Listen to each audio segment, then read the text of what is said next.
The role of the Democrats in the current system is to intentionally lose. I hope you'll let me explain, because as we navigate the tricky intersectional ethics of the upcoming 2024 election and beyond, it's important that we begin to understand this in our bones.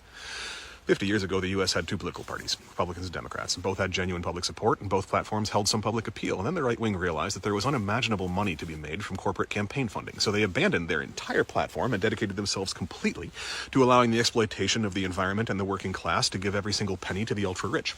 Paid really well, but there was no way they were going to win elections with that as a platform, because it amounted to a giant middle finger to the working class and their voter base, so they needed to mobilize a new voter base. They looked at a few options and settled on evangelical fundamentalist Christians, who were previously pretty apolitical. In order to buy their votes, the Republican Party turned on a dime in the 1980s and became rabidly pro-life.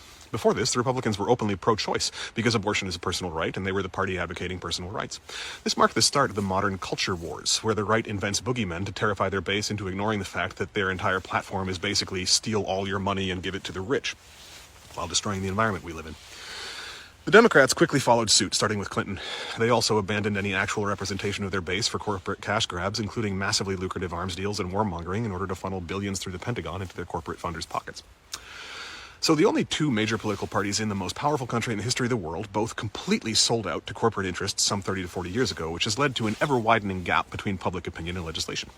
For example, polling shows that some 70% of Americans have wanted some form of universal health care for decades, but it's barred from even being seriously discussed. Citizens of the U.S. are shockingly aligned on most major issues. We all want the rich to pay taxes, not to watch our neighbors and families die from easily preventable medical issues, living wages, fair elections, breathable air, and not bombing of babies.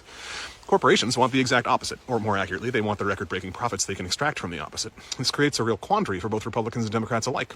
How do you continue to get votes while aggressively working against everything your voters want? You already know the answer. They stage a farce where they pretend to be bitter enemies, and like any abuser, they both claim that they are the only ones who can keep you safe from the other. The Republicans pretend that they are the only thing preventing straight white Christians from being hunted for sport by hordes of black and brown trans drug dealers screaming pronouns and making up new genders.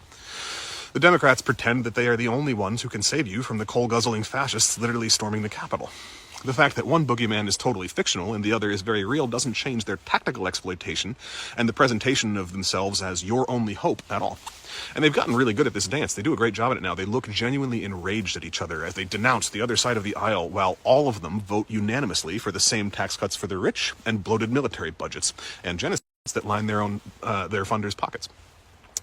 The Republicans have it easy. Their platform of culture war has no relationship to their corporate funders, so when they get into office, they can do most of what they say they will. They'll criminalize abortion, defund social services, cut taxes, but only on the rich, never for you, institute a brutal police state, terrorize immigrants and LGBTQ people.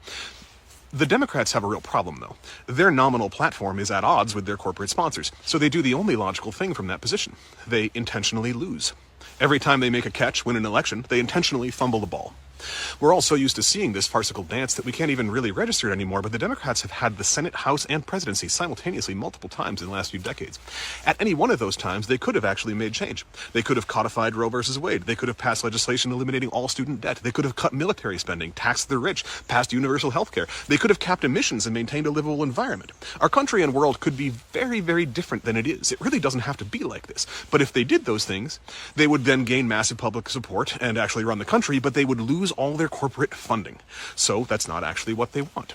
So they keep this incredibly fragile balance, where since the Clinton years, where the Democrats sold out, the balance of power has been carefully maintained at almost exactly 50-50, giving both parties the ability to point the finger and blame the other for not getting anything done. It didn't used to be like that. The party that better represented the will of the population used to just win and then do what the people wanted. Like the 75th Congress, some 90 years ago, was 344 to 88. Because the Democrats, who held the 344, maintained a 95% tax on the rich and actually subsidized social services and education.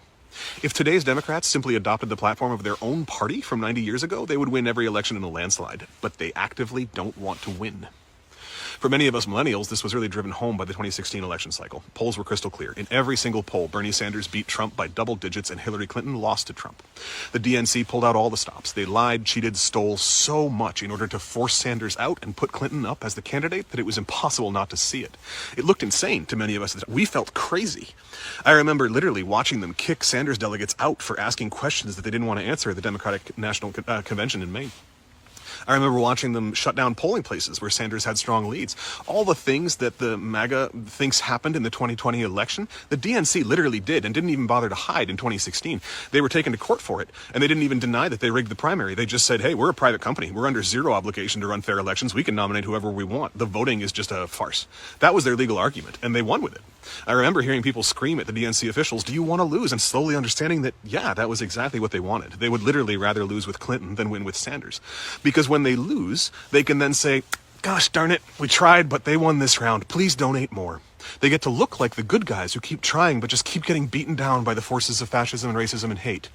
As losers, they're noble victims. But when they win, they have real problems like what we're seeing now with Biden, where they have to try and hide the fact that they are also the forces of fascism and racism and hate.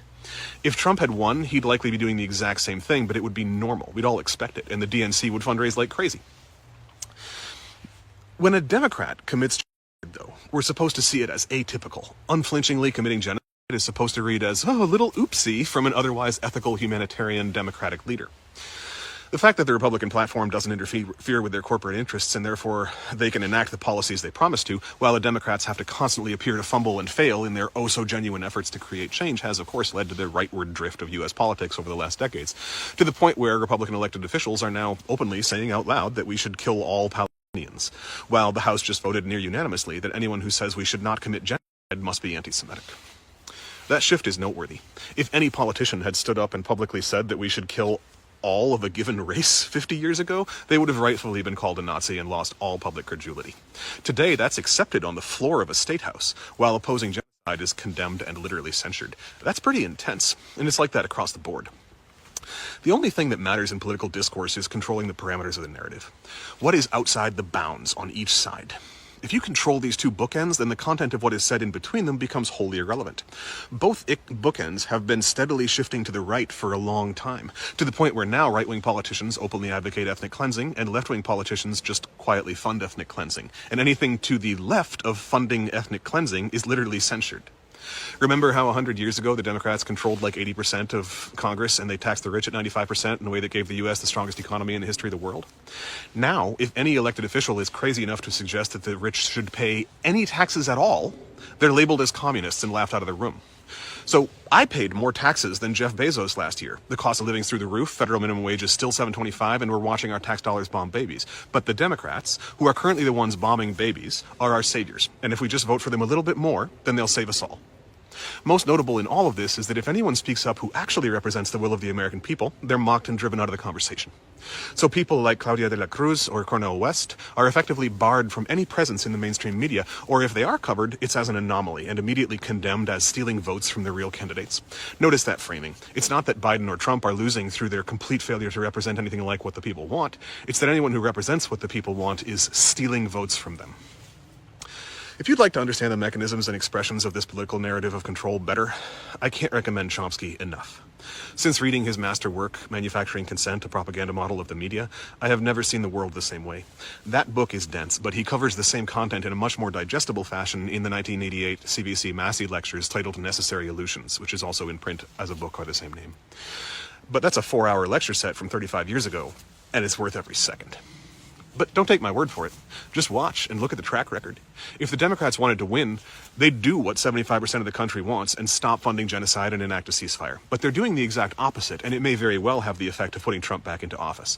As you watch that play out, or whatever the next scenario is where the Democrats fail or look wildly inept, just remember this video and compare what you're seeing to the idea that they want to lose.